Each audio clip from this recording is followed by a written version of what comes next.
అధికారం ఉన్నా లేకపోయినా తీరు మాత్రం ఒకటే, మారేది కేవలం వాటాలు మాత్రమే. 15 ఏళ్ల సామినేని ఉదయభాను జగ్గేపేటకు ఎమ్మెల్యేగా పనిచేశారు. ఆ సమయంలో చేసిన అభివృద్ధి మూరెడు, అయితే దోచుకునేది మాత్రం బారెడు. ఆయన ప్రత్యర్థి శ్రీరామ్ తాతయ్యతో కలిసి బెదిరింపులకు పాల్పడడం, వచ్చిన దాంట్లో వాటాలు వేసుకోవడమే వారి పని.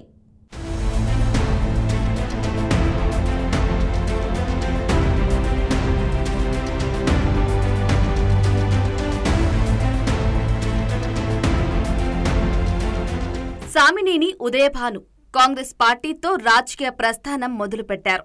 1999లో జగ్గయ్యపేట నియోజకవర్గం ఎమ్మెల్యేగా తొలిసారి ఎన్నికయ్యారు. 2004లో రెండోసారి కూడా విజయం సాధించారు. 2009, 2014 ఎన్నికలలో టీడీపీ అభ్యర్థి శ్రీరామ్ రాజగోపాల్పై ఓటమి పాలయ్యారు. 2019లో ఏపీలో వైసీపీ హవా ఉండటంతో ఆ పార్టీ నుంచి మూడోసారి ఎమ్మెల్యేగా గెలిచారు. జగన్ మంత్రివర్గంలో ఉంటారని అనుకున్నప్పటికీ పలు కారణాల కారణంగా చోటు దొరకగా ప్రభుత్వ విప్పుగా మిగిలిపోయారు. అలాగే 2023 ఆగస్టు 25న తిరుమల తిరుపతి దేవస్థానం బోర్డు సభ్యుడిగా నియమితులయ్యారు.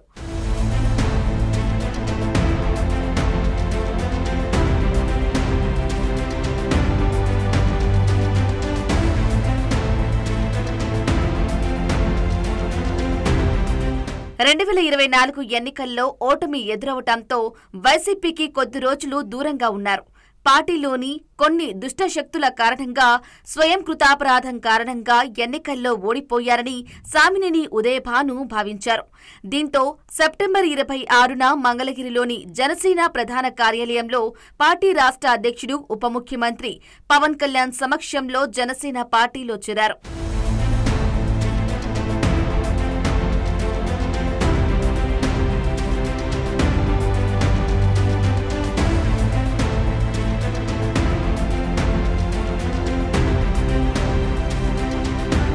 వైసీపీలో అధికారంలో ఉండగా పలు అభివృద్ధి పనులు ప్రారంభించారు. హైవేపై బస్టాండ్ నిర్మాణం చేపట్టి ప్రారంభించారు. జగ్గయ్యపేట చెరువు బజార్, బుద్ధుని విగ్రహం, ఎప్పటికప్పుడు డ్రైనేజీల్లో పూడికలు తీయించడం, రోడ్డు మరమ్మతులు వేయించారు. జగ్గయ్యపేటలో ప్రాథమికంగా మంచినీటి సమస్య తీర్చారని ప్రజలు చెబుతున్నారు.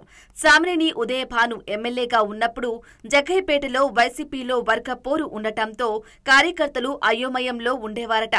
వర్గపోరు కారణంగా జగ్గయ్యపేట వైసీపీలో చీలిక ఏర్పడి కూటమి అభ్యర్థి గెలిచేందుకు మార్గం సులువైందని స్థానికులు అంటున్నారు.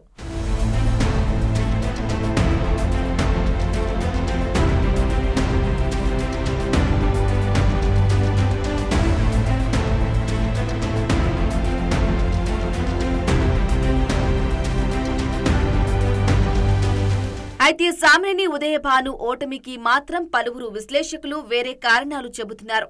ఎమ్మెల్యేగా పనిచేసినన్ని రోజులు సామినేని ఉదయభాను నియోజకవర్గంలో అందిన కాడికి దోచుకున్నారని అంటున్నారు.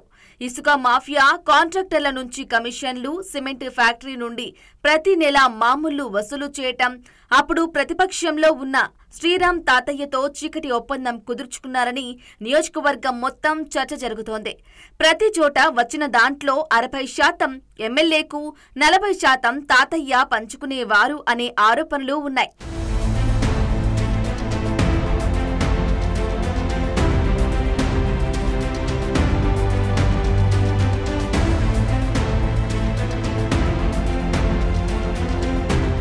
జగ్గయ్యపేటకి ఏ ఎమ్మెల్యే ఉన్నా తమ తలరాతలు మారడం లేదని ప్రజలు వాపోతున్నారు. ఉదయభాను గెలిస్తే ఆయన ఆస్తులు పెంచుకుంటారని, తాతయ్య గెలిస్తే ఈయన అన్నదమ్ములు ఆస్తులు పెరుగుతాయి గాని తమ బతుకులు మారడం లేదని ఆవేదన చెందుతున్నారు. 30 ఏళ్లుగా తమ బతుకులు ఇలానే ఉన్నాయని, ఏదైనా అంటే రౌడీయిజం చేయడంలో తమలో తమకు గొడవలు పెట్టి ఎమ్మెల్యేలు ఆనందిస్తారని ప్రజలు అంటున్నారు. తమ బతుకులు మారాలంటే ఓ మంచి నాయకుడు రావాలని వారు ఆకాంక్షిస్తున్నారు.